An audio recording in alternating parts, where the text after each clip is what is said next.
Hi, friends. Good morning. Happy Tuesday. We've made it through April. So I'm basically doing my April update because I have been so terrible and so busy to do videos this month. And next month is not looking great either because there's a lot happening coming up in the next 6 weeks or so. But I'll have more video content for May because there's a lot of exciting stuff happening. But a little bit of catch up on us. So we were in Vegas 2 weeks ago for our daughter. We refer to her as our daughter. She was our son's babysitter from the time he was 5 years old. And we kind of just kept her all these years. So she got married on April 21st in Las Vegas, and it was just amazing. It was magical, is the only word I can use to describe it. And I cannot wait until we get the professional photos back because what I was able to catch is nothing compared to what the reality of that situation was. So it was beautiful. It was chill. It was just a perfect setting for the two of them to start their married life together. It was so much fun.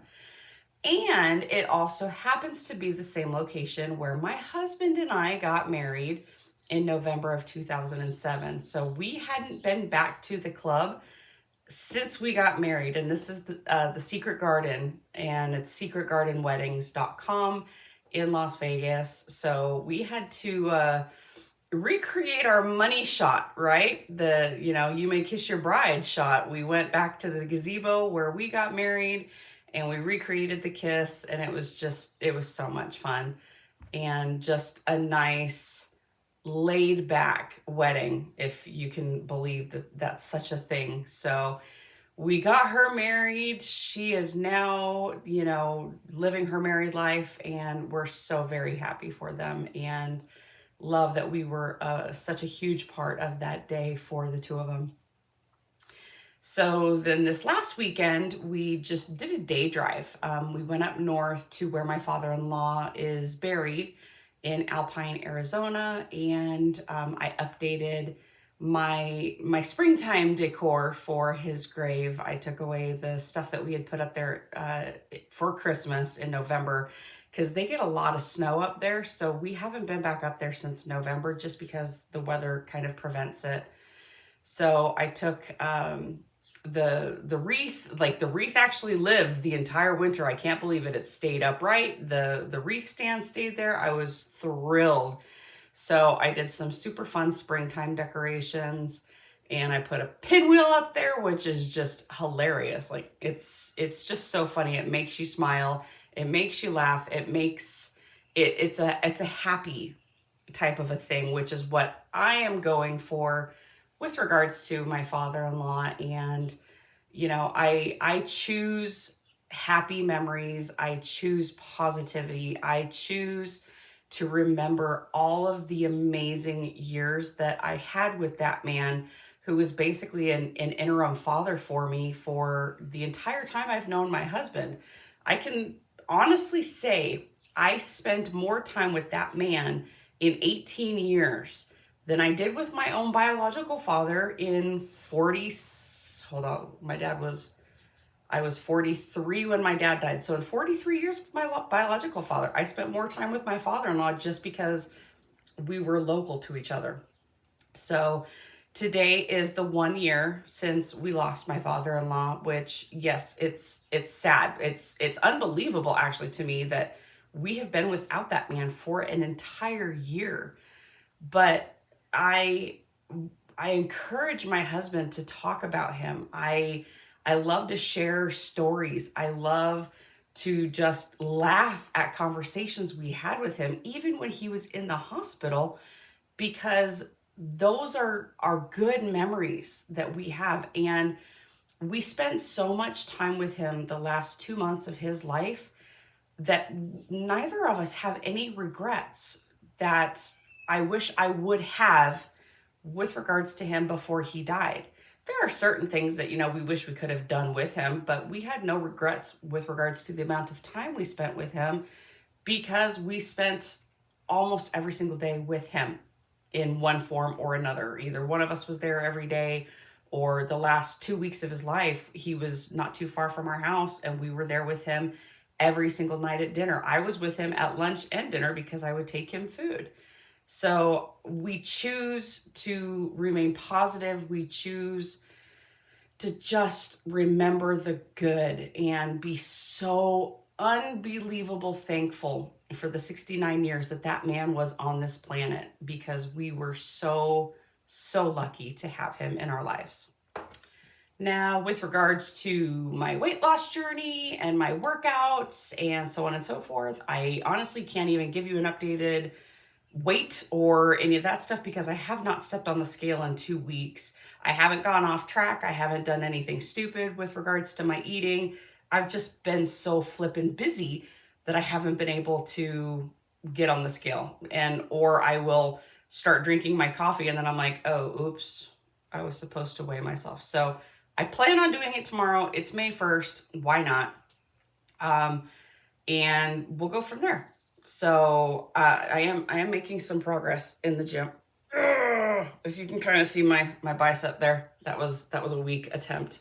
You can actually like feel it better than you can see it. Maybe you can see a little bit of something there. I need better lighting in here apparently so that y'all can see my muscles. But I am in phase 2 of Muscle Mommies and I freaking love strength training. I love it so much. I can't even, like, there's no comparison between functional fitness and strength training. Strength training, hands down, best thing ever. Like, I don't dread my workouts except when I have Bulgarian split squats on leg day.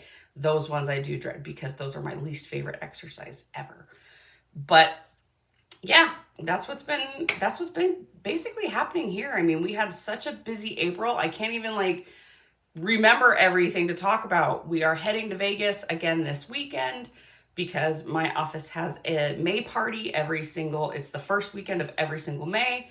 And he has done this for like 25 years now. So we're flying up there Friday, coming home on Saturday, because we have so much to do in May, because we are now, hold on, let me count, 23 days from flying to Orlando for the low carb cruise, which is in 25 days. Like, I can't believe we're going to be on a cruise ship in 25 days. This entire year, since last year's low carb cruise essentially, has flown by. It's wild to me.